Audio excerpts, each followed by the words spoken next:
سوار ہو کر آیا تھا، تو علی نے کہا کس کی ٹانگیں کاٹ دو، تو کہا مولا یہ اونٹنی جانور ہے، کہا جانور نہیں، جو میرے مقابلے میں آتا ہے وہ شیطان ہے۔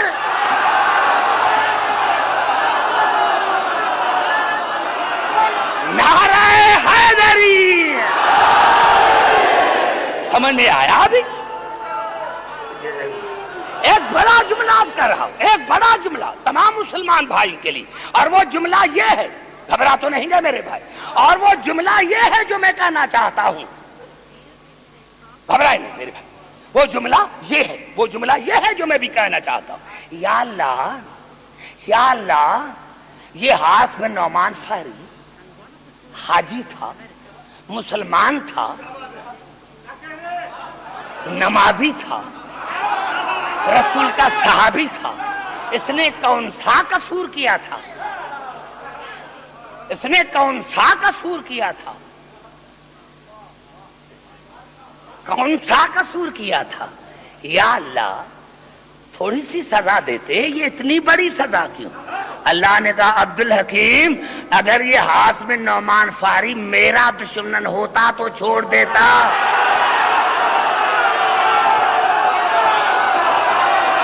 پوری توجہ، اگر یہ ہاتھ میں نعمان فہری میرا دشمن ہوتا تو چھوڑ دیتا، میرے رسول کا دشمن ہوتا تو چھوڑ دیتا، یہ ہے علی کا دشمن۔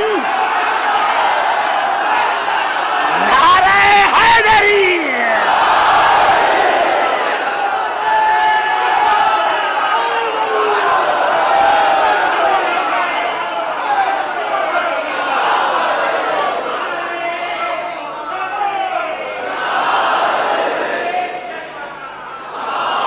تو میرے کہا یہ علی کا دشمن ہے،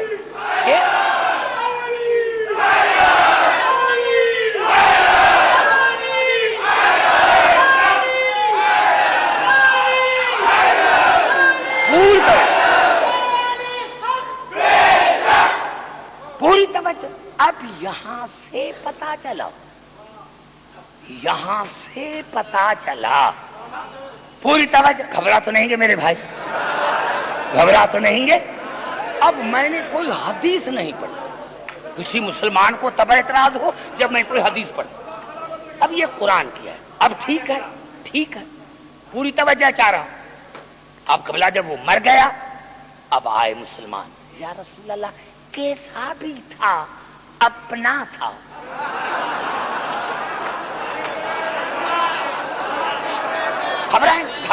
گھبرائیں نہیں، میں نے کہا میری تقریر کنٹراورشل نہیں ہوتی، تمام مسلمان بھائیوں کے لیے ہوتی، اب کوئی قرآن کو نہ مانے اس میں میرا قصور ہے، تفسیر میں غلط کروں میں مجرم، قرآن میں نے کیا کہ مجھے تو حدیث پڑھنے کا حق ہے، مجھے تو حدیث پڑھنے کا حق ہے بھائی، حدیث پڑھنے کا حق ہے، اور معاف کرنا میرے دوستو کیونکہ جناب سیدہ کے سلسلے میں مجالس ہے، میں تمام مسلمان بھائیوں سے پوچھنا چاہتا ہوں کیونکہ یہ بخاری شریف میں ہے، کیوں آپ حضرات سے میں پوچھنا چاہتا ہوں، میں کیوں بھائی کیا مسئلہ تھا بھائی؟ آپ کہتے ہیں روتے ہیں کہ جناب سیدہ باغ صدق کے لیے گئی تھی، میرا عقیدہ یہ نہیں، کیوں گئی تھی؟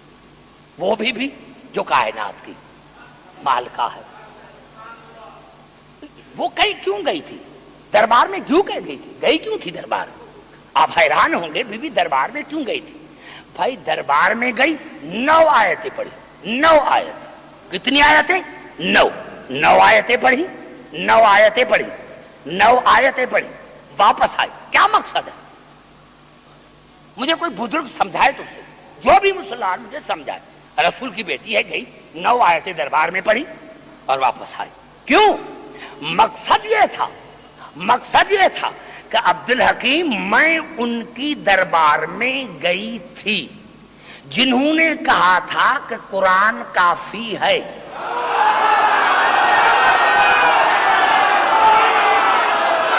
بڑا جملہ ہے، بڑا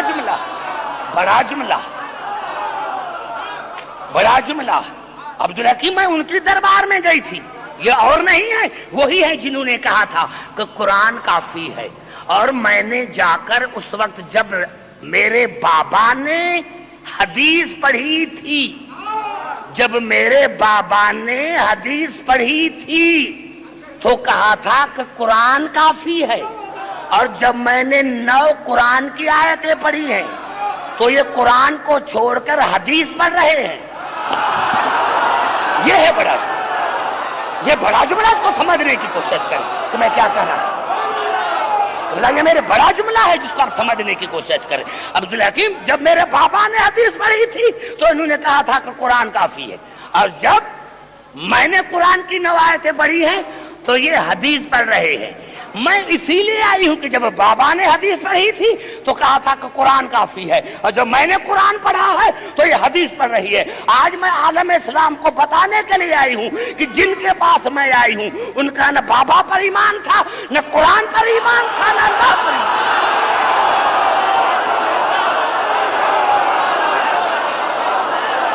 نعرہ حیدری! سمجھ میں آ گئی بات میرے بچے؟ آ گئی بات سمجھ میں؟ اب کیا کہا مسلمانوں نے؟ ہر دور میں یہی کہتے، ہر دور میں یہی کہتے۔ اب آئے یا رسول اللہ، جیسا بھی تھا اپنا تھا، چلو نماز تو پڑھو۔ بڑی بات